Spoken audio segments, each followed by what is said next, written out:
최근에 암호화폐 시장의 상승과 함께 많은 사람들이 기분 좋은 시간을 보내고 있는 가운데 오늘도 마찬가지로 여러분들께 도움될 만한 정보들을 들고 인사를 드려보고 있는 크립토 마토입니다. 일단 오늘 미국 장세를 보시면은 전반적으로 소폭 상승하고 있는 가운데 달러가 강하게 반등했습니다.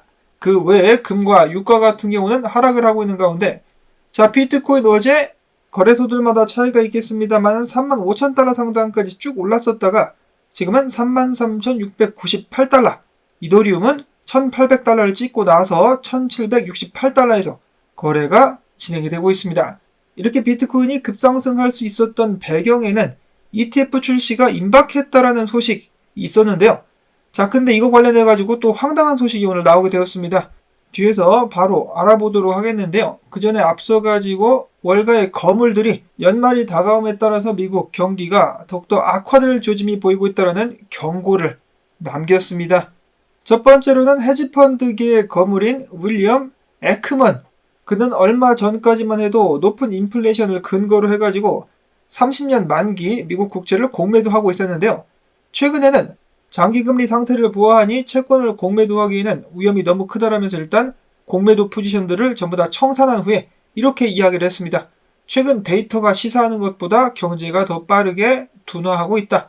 데이터, 어디서 나오는 데이터입니까? 그렇죠. 미국 정부가 좀 조작질을 해가지고 내보내는 데이터인데 당연히 조작이 되어 있기 때문에 경제가 데이터보다 더 빠르게 둔화가 되고 있는 것 같습니다. 다음으로는 한때 채권왕이라고 불렸었던 빌 그로스 같은 경우도 미국 경제가 연말까지 경기 침체로 향할 가능성이 높다라는 분석을 남겼습니다. 그리고 또한 최근에 지역은행들이 큰 고통을 겪고 있다는 것도 빼놓지 않았었는데요. 자, 지금 보시면은 미국 정부와 관련된 사람들은 죄다 나와가지고 미국 경기가 엄청나게 튼튼하다라고 이야기를 하고 있으며 그 반대로 미국 정부로부터 직접적으로 돈을 받지 않거나 자기 사업 및 기관, 기업을 운영하는 사람들은 죄다 나와가지고 경기가 좋지 않다라고 이야기를 하고 있습니다.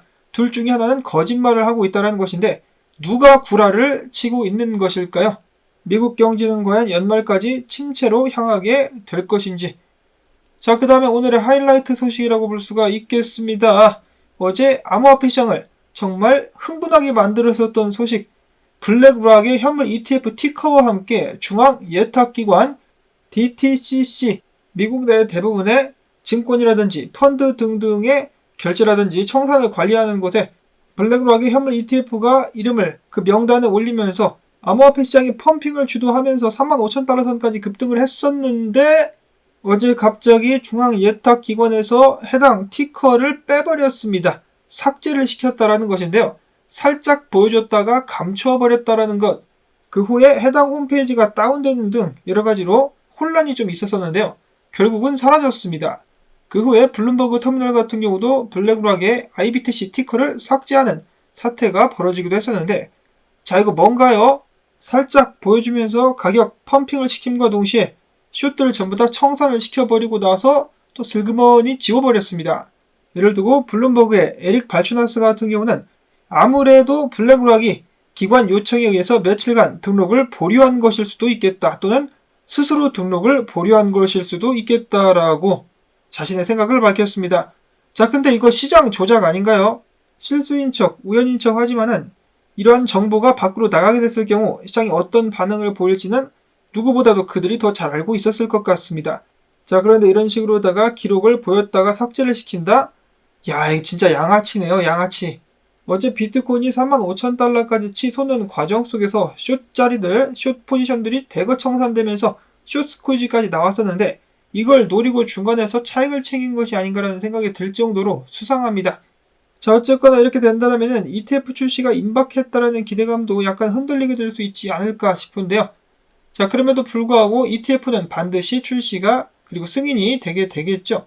비트와이즈의 최고 투자 책임자 같은 경우도 앞으로 몇 달 안에 현물 ETF 승인 결과를 보게 될 것이다라고 자신감을 나타내 보이기도 했었습니다.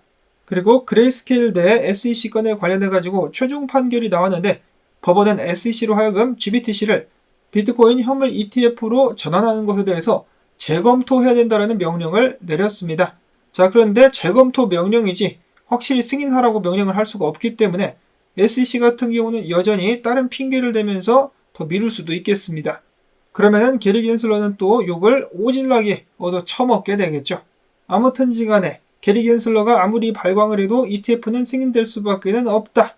CFTC 의원 중에 한 명인 서머 머싱어 같은 경우도 암호화폐 투자는 더 이상 일시적인 붐이 아니며 시장은 비트코인 ETF 승인을 받아들일 준비가 되어 있다라고 밝혔습니다. 사실 시장은 이미 오래전부터 준비가 되어 있었죠. 아마도 기관들이 본격적으로 암호화폐 시장으로 진출하기 위한 그 기간들을 지금까지 기다린 것은 아닐까라는 생각이 드는데요. 사실 일반 투자자들로서도 나쁘지 않았습니다. 왜냐? 매집할 수 있는 기간이 더 주어졌기 때문에. 그래서 사실 앞에서 말씀드렸었던 중앙예탁결제원의 IBTC 티커가 사라졌다 할지라도 만약에 가격이 좀 더 떨어져 준다면 매집할 수 있는 기회가 될 수 있기 때문에 ETF 출시가 좀 더 늦어진다 할지라도 오히려 좋게 작용하게 될 수도 있겠습니다. 자, 근데 앞에서 말씀드렸다시피 올해 말에 미국의 경기 침체가 본격적으로 시작되게 된다면 그땐 또 시장이 어떻게 변할지도 모릅니다. 그렇기 때문에 항상 모든 상황에 대해서 대비를 하시기를 말씀을 드리고 싶습니다. 전쟁들도 지금 계속되고 있는 상황 속에서 많이 혼란스럽죠. 그렇기 때문에 준비를 할 수밖에 없겠고, 다음으로 마이크로스트레지 같은 경우는 평단이 29,500달러여가지고 어제 45,000까지 올랐을 때 미실현 수익이 어마어마하게 튀었었다라고 하는데요. 반면에 엘살바도르 같은 경우는 평단이 45,594달러라고 하네요. 그래가지고 아직도 2천만 달러 손실 중. 좀 안타깝긴 한데 그래도 언젠가 다시 한번 4만 달러 위로 훌쩍 올라가게 되겠죠. 다음으로 비트코인 최근에 그리고 올해 들어가지고 계속해서 거래소 밖으로 물량들이 빠져나간다라는 소식 저도 수차례 전해드렸었는데요. 가격이 오름과 동시에 그 속도가 더욱더 불이 붙었다라고 하네요. 비트코인 거래소 밖으로 유출 급증.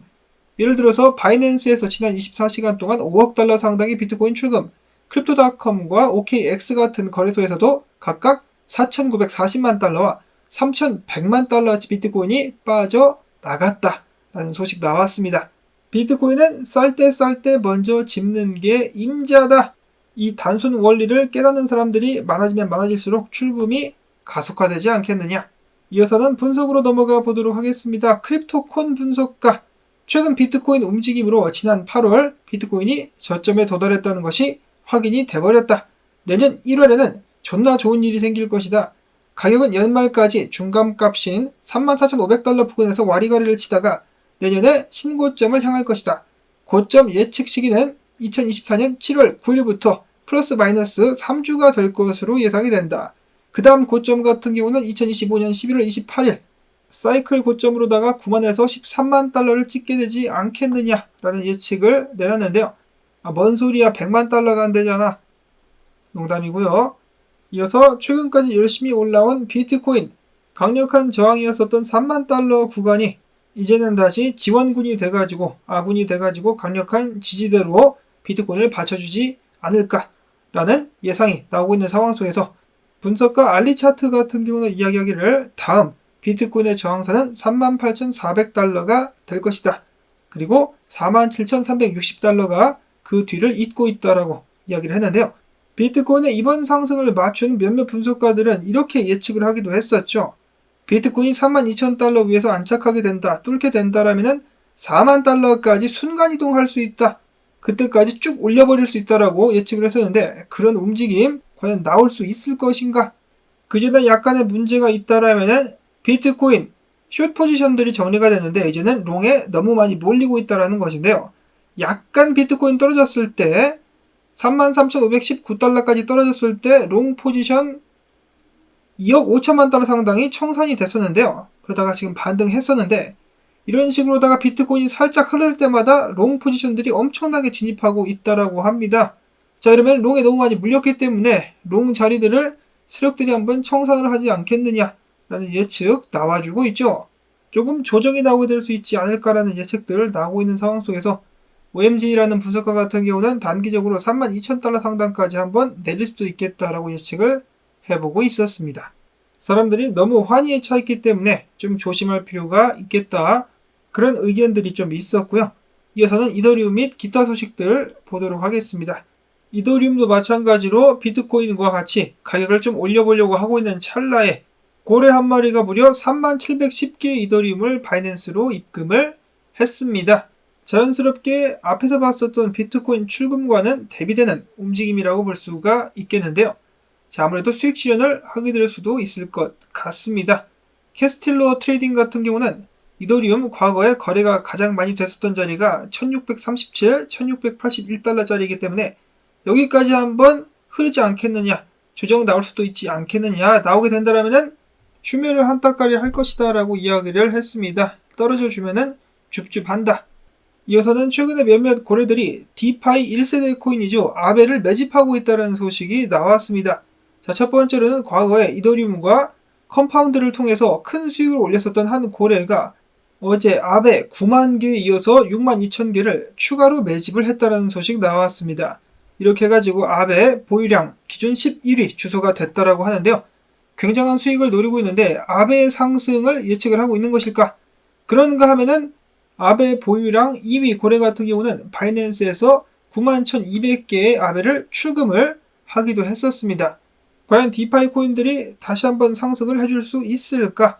자, 그리고 미나 같은 경우도 디파이 코인으로 알고 있습니다. 미나 파이낸스 아닌가요? 어쨌거나 미나가 어제 업비트에 상장이 됐었는데 사토시 차트 상에서는 133% 그리고 달러 차트 같은 경우는 87.5% 상승. 자, 이 업비트의 위력이라고 볼 수가 있겠습니다. 업비트 세력들이 한국 사람들인지 중국인들인지는 모르겠습니다만 딱 목표를 잡으면 미친듯이 가격을 올려버리죠. 이런 거 잘 타면은 돈을 많이 벌 수가 있겠네요. 반대로 또 조심하기도 해야 되겠습니다. 마지막으로는 개구락지 코인 페페 다시 한번 도약을 노린다. 이번에 페페 개발팀이 583만 달러 상당 6조 9천억 개의 페페를 소각했다라는 소식을 전해왔습니다. 개구락지 코인 열심히 팔짝팔짝 뛰면서 상승을 하고 있는 상황. 여러분들도 아시다시피 암호화폐 상승 사이클에는 돈의 순환이 있죠. 비트코인, 이더리움, 높은 시총, 중간 시총, 그리고 잡코인 시총까지 한 번씩 이렇게 싹 돌아주게 되는데, 자, 이런 식이면은 잡코인 펌핑할 때 페페도 한번 계속해서 주목을 해볼 수도 있지 않을까라는 생각을 해보면서 오늘 나온 정보들이 여러분들께 도움이 좀 되셨다면 토마토밭 도와주기 광고 영상 한 편만이라도 마지막까지 틀어주기 및 좋아요 댓글 부탁을 꼭 드립니다. 여러분들의 도움이 있어야만 저도 계속해서 살아남을 수가 있겠죠. 자, 그럼 저는 다음에 새로운 소식 가지고 또 인사를 드리도록 하겠습니다. 안녕히 계십시오.